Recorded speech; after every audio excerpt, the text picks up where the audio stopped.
Transformers, more than meets the eye. Autobots wage their battle to destroy the evil forces of the Hello everybody, this is Toys R Us. For this special figure showcase, we're going to be looking at, this guy's a special guy to be honest. This is an original Generation 1 red-eyed Mexican Optimus Prime. So what we're going to do with this video, it's a little bit different to a normal review. What I'm basically going to show you is all of the major differences of this particular variant of Optimus Prime compared to the standard ones that we all know and love. It is an original Generation 1 toy. It did come out in 1985, and there are quite a few differences, and the most startling you will see in a second, which is the red eyes. Now, if we look at the box first and foremost, the thing that gives it away straight away, as you can see at the bottom corner here, it says IGA Plasticos, which was, of course, the Mexican company that made these figures. The other thing, of course, is the language is all in Spanish.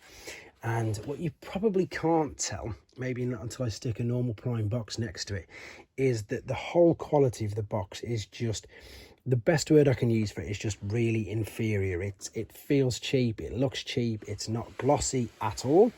If I can keep that one sort of in shot and then bring in a Hasbro box where you can just see the shine on it straight away. And in fact, if I slide this there, the difference in the Optimus Primes is incredibly apparent right now. You can just see the shine and the gloss on the official Hasbro compared to the IGA one. Let's just slide this out of the way. Now we can also tell that there's going to be a few things wrong with this, which I'm putting, I suppose, it quite politely, that Mexican variants are known to have loads of things that are wrong with them. They didn't do too well with their QC, if we're being honest. It's changed now. Their toy manufacturing's brilliant, but all them years ago it wasn't the greatest. You can already tell you've got a completely different two-tone cab. You can already see that the silver sticker doesn't go onto the front, and it just didn't. That's just how they packaged these. We're going to see quite a bit more when we open it up inside, but before we get there, again, let's look at the quality difference in the boxes. It's very, very apparent now, isn't it? It really is apparent. I suppose just, yeah, I suppose cheap looking. That might sound a bit too harsh, especially when we spin it round to the back. But the other thing that we're looking for is, again, of course, we've got different things written under the tech spec where it was manufactured, because of course it was manufactured in Mexico. You've got the tech spec, but again, see, there's your IGA Plasticos. And the big thing that we're missing is, of course, robot points, and that's because they just didn't have any. So again, just to boost your memory or recap you, there's the standard back of the box, and of course there is the robot points. And again, the difference in the colors is there for all the eyes to see. Right, let's unbox this guy then, just so we can have a look at him. And I'm going to slowly take him out of the package. You'll be able to see now much more clearly the two-tone difference in the color of the front of the cab, which you can see there. But what I'm going to do now is I'm going to take it out of the polystyrene, but save you guys hearing the horrendous sounds of pulling things out of polystyrene. I'm going to come straight back to you in a couple of seconds. So here he is, he's outside of his polystyrene, and we can have a look at some of the differences with the actual toy. We're going to start off with the trailer, and what we're going to look at first and foremost is the underside. Now, in most of the standard Optimus Primes, the trailer number was T2. As you can see here, this just had a letter T in it, and you can also notice underneath for the stamp, we've got this block there. That would, of course, either have said Japan, which is, of course, indicating, as we know, that this wasn't made in Japan, it was made in Mexico, so they've just literally blocked it out. The trailer itself feels pretty much the same, but you can probably see that you've got a bit of a slant either side. Again, it could just be a QC issue. It's not 100% documented that that causes, or it was a common feature with it, but it just means, especially with this one, that it just pops open. To be honest, it hardly locks in. Again, QC issues.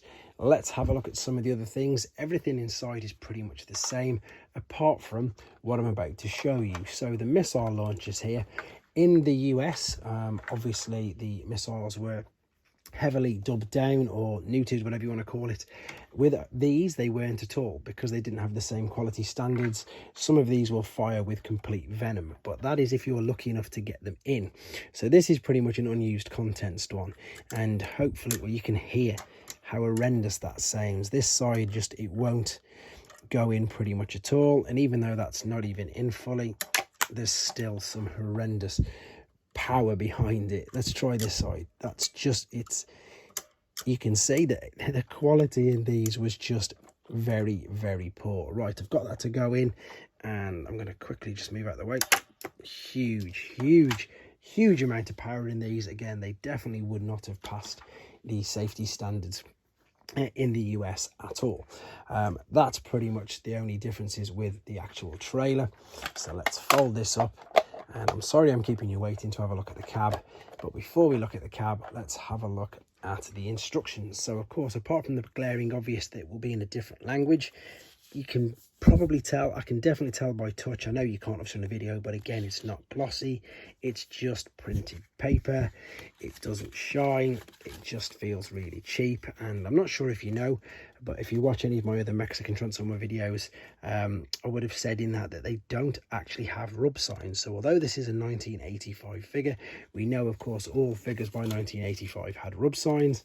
This one doesn't, and they've even omitted a bit from the instructions. So where you would have there about it telling you about the rub sign, there's just the blank page, and again it just says IGA Plasticos on it. So they've completely omitted the rub sign as well. There's the instructions. Right, moving on to the cab, and I just can't help but laugh when I get to this, because I've worked in factories before, I've said it in other videos, and I don't understand how these made it out of the factory for loads of different reasons. So first and foremost, look at the difference in the colors of the plastic there. It's just horrendous. This is so off.